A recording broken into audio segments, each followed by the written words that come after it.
Why do people want unconditional love but fail to love themselves unconditionally? The answer is actually pretty simple. They believe something about themselves is unlovable. So, this kind of sounds hypocritical though, doesn't it? Because if you don't accept something about yourself, can you really blame others if they also don't accept that thing about you? Even if someone were to come along and they loved you for the things that you don't like about yourself or the things you don't love about yourself, you wouldn't appreciate it. Why is that? Because the love you experience from others is limited to the love you give yourself. So if you dislike how you look or who you are or what you lack, you might hate that others agree with you, but ultimately you do agree with them. And if someone comes along who likes those things about you, you will question their sincerity or their sanity. So, unconditional love from others isn't guaranteed. We know that.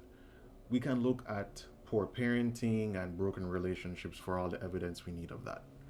But if there was a context for unconditional love, it would be loving yourself unconditionally. If you withdraw love from yourself because you fail or because you lack certain things or because you have traits that you don't prefer, you will be especially sensitive when others do the exact same thing to you. And if you think about it, there are people who have worse problems than you who are being loved. So the only reason you might actually lack love is just because you don't believe you deserve it. It could be because someone withdrew love from you or you fell short of your own standards, regardless of the origin. Your self rejection causes you to be sensitive to the rejection from others. So we hope that someone will come along and correct that mistake and love us beyond condition. But it doesn't work that way. Only you can correct it. So love is comprised of appreciation, compassion, and protection. Which of these three things are you failing to give to yourself? Don't look outside of yourself to get these things because the external world is really just a reflection of your inner world.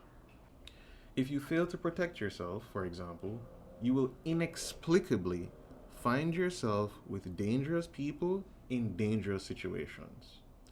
If you fail to appreciate yourself, when people say nice things about you will not be able to digest it and you will feel like a fraud.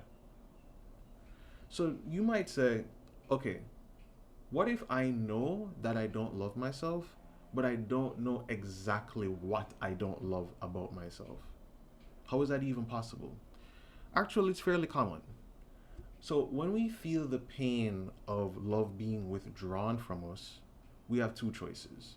We can either fight to regain the love, which some might call being needy, or what we call anxious attachment, or we can shove the pain down, dissociate, or distract ourselves with something else, which some people call just being cold or avoidant attached.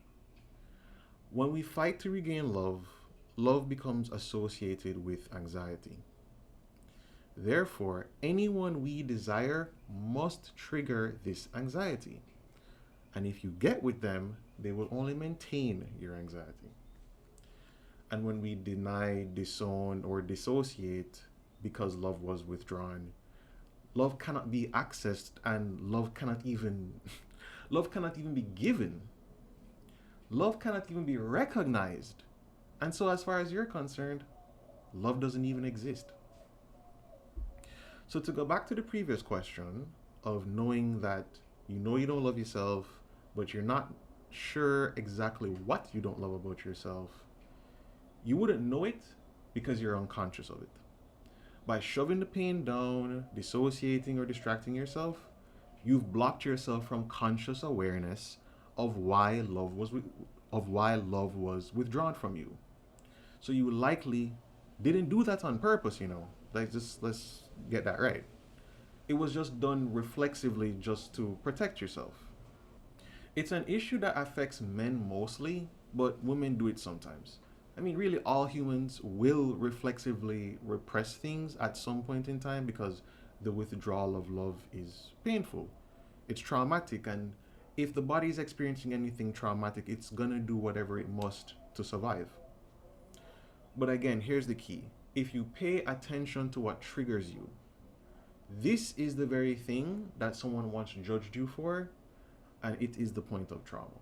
So, what are the solutions? All right, so let's discuss some misconceptions first, right? So, firstly, self love is not arrogance, it's not self indulgence. As a matter of fact, people who love themselves know that to be arrogant or hedonistic would hurt themselves in the long run. It wouldn't actually help them, so they wouldn't actually go for those things anyway. Also, self love is not a hindrance to self improvement. It may seem that criticism will lead to self correction, but criticism without love is just abuse. We all know those teachers who correct harshly, and we know the teachers who correct with compassion. So, what is self love? Self love is having appreciation, compassion, and protection for yourself. Going back to what we were talking about in terms of what love is. These three acts elicit love. And when you have these things for yourself, you then realize just how important it is for everybody to have these things. So when it comes to uncovering what you don't like about yourself, specifically you want to use compassion. Compassion is the tool that will help us with this. Compassion is not feeling sorry for yourself or feeling sorry for others. Compassion is just caring about yourself and caring about others. So the next time we feel triggered, instead of unconsciously just like reacting or trying to escape the feeling, we face it, we honor what we're feeling, and this actually is the beginning of inner strength, and not the boisterous cowardice that people trick you into thinking is actual strength. The loudest person is often the most insecure. But because self-compassion, self-love, and self-respect are so low in so many people, they think the higher the volume, the higher the value. So while it is true that insecurity can show up as a mousy person who's scared to speak up, that is true. We know about that manifestation of cowardice, but that is really only one manifestation of it.